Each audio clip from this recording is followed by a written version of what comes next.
আমি আসলে ভাই ঢুকতে দেই না কাউকে।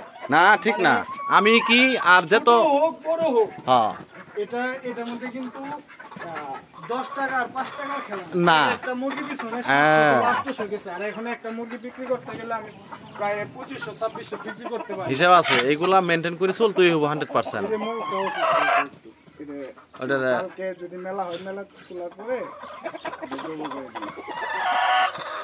কে মুরুখ লাগবো না?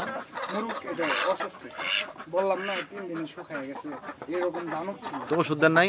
না ওটা আর রাখবো না, ওটা বয়স হয়ে গেছে। তাহলে ওটা জব করে খাই হলাম, বেচার দরকার কি? খাইছি একটা অবশ্য, মুরগির মাংস স্বাদ তো।